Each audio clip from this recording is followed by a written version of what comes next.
He thought he was just catching another troublemaker, but he was wrong in a way no one had ever been wrong before. One shout from the crowd turned everything upside down. What happened next unfolded so quickly it left everyone breathless. Let's start from the very beginning. The city square buzzed with energy. A typical morning alive with commuters, tourists, and vendors setting up for the day. Amid the flurry of activity, one figure stood out. A tall black woman in her early 40s, dressed impeccably in a tailored gray coat. Her presence was commanding, her every step measured and purposeful. This was Monica Brown. Known for her composure and strength, today she had chosen to forego her usual security detail, opting for a quiet walk among the people she served. The day seemed uneventful until a loud, abrasive voice cut through the crowd. "Hey, you!" The shout came from a white police officer, Richard Clark. His presence was hard to ignore, broad-shouldered, stern-faced, and carrying an air of authority that felt less about service and more about intimidation. Clark had earned a reputation in the city. His interactions with black residents were often tinged with hostility, and his badge seemed to amplify his arrogance. Monica turned, her expression calm but alert. The officer was heading straight for her, and his intent was clear. "I don't remember saying you could just wander around here," Clark barked, his eyes narrowing. "This isn't a place for people like you." The murmurs in the crowd started immediately. A few people slowed down, their curiosity piqued by the officer's sharp tone. Monica remained poised, her voice steady as she addressed him. "Excuse me?" she said, her words measured yet cutting. "I don't understand what you're implying, officer." "You heard me," Clark replied, folding his arms in a stance of authority. "I said, you're not welcome here. Better move along." A small circle of onlookers began to form. A few pulled out their phones, discreetly recording as tension crackled in the air. Monica held her ground, her gaze locked onto Clark's. "Officer, I have every right to be here," she said firmly, her voice carrying over the growing crowd. "Your remarks are not only inappropriate but entirely baseless." Clark chuckled darkly, the corners of his mouth curling into a smirk. "Oh, I see. You think you're above this, huh?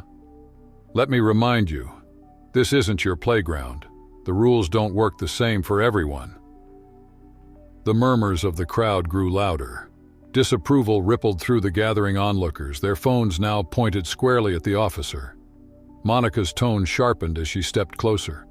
"You're overstepping your authority," she said, her words cutting through the rising noise. "This behavior is unethical and unlawful. I suggest you think carefully about your next move."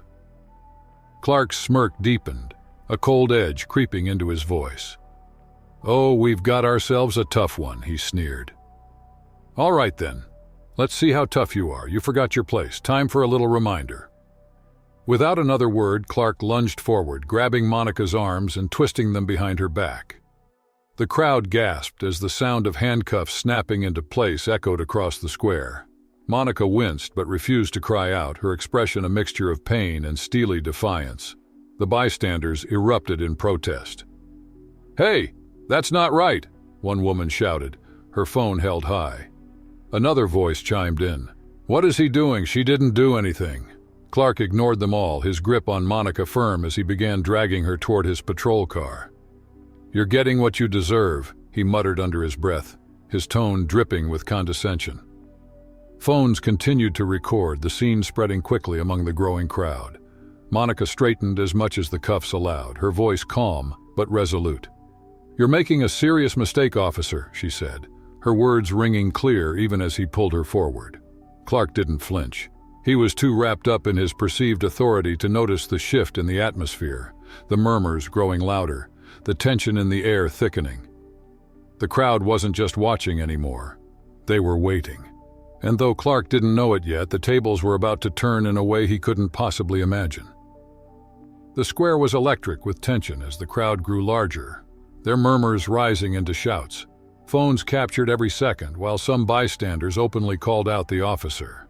A man in his 60s pushed through the throng, his face a mix of disbelief and urgency. "That's the governor," he shouted, pointing at Monica. "That's Governor Monica Brown." Gasps rippled through the crowd. The murmurs turned into louder cries of recognition as people pieced it together. Officer Clark paused for a moment, his grip tightening on Monica's arm. His expression twisted into a mocking smirk. "The governor?" he scoffed. "Give me a break. Nice try, but I'm not falling for that."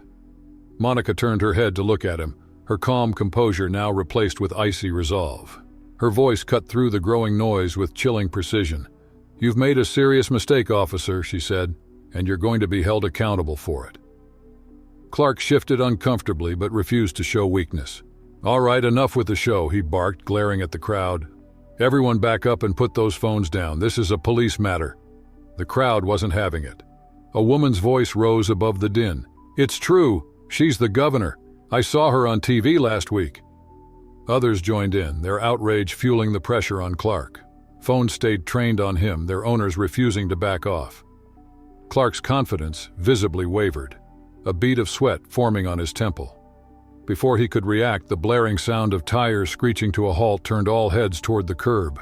A sleek black SUV with government plates pulled up, its lights flashing. The doors swung open and two men in dark suits stepped out with purpose. They moved swiftly, their sharp suits and air of authority leaving no doubt about their intentions.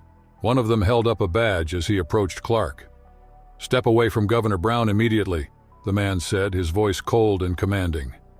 "You are detaining a state official without cause. Release her now."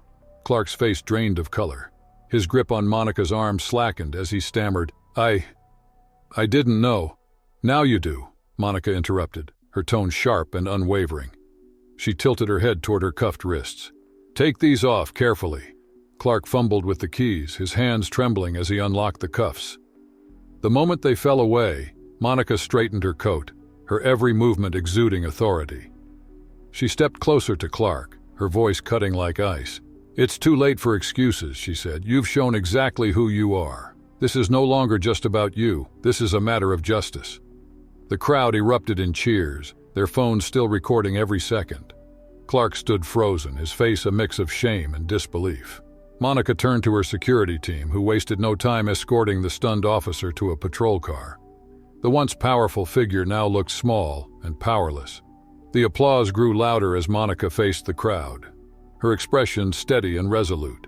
She raised her voice, addressing everyone present, and the countless others who would soon see this moment online. "This isn't just about me," she said. "This is about the systemic injustices that we face every day. And I promise you, it will not go unanswered." The crowd erupted into chants of her name as she stepped into the SUV, her team following close behind. Within hours, the footage spread across every platform, capturing the attention of millions.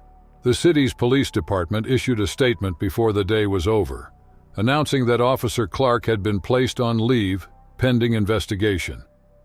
The square, once filled with tension, buzzed with a new energy: hope. Monica Brown had turned a moment of injustice into a rallying cry, proving once again why she was not just a leader but a force to be reckoned with. By the next morning, Monica Brown's name was everywhere. Headlines screamed about the incident, and the video recorded by onlookers had gone viral overnight, racking up millions of views. Social media exploded with outrage, and hashtags supporting Monica trended nationwide. The public was furious. People were calling out systemic racism, unchecked power, and the blatant abuse of authority that had played out for all to see. Monica wasted no time. At a press conference held later that afternoon, she stood at the podium, her presence commanding and unshakable. Cameras flashed as she began to speak, her voice steady but charged with emotion. "This incident was not just an insult to me as a person," she said, scanning the crowd of reporters. "It's a clear reflection of the deeply rooted systemic racism that continues to plague our nation. And let me be clear, we will not let this go unanswered." Her words sparked a wave of applause from those gathered, but Monica wasn't done. She outlined her immediate plan of action: an independent investigation into Officer Clark and the entire police department's practices. She made it clear this was not about retribution, but about accountability and change.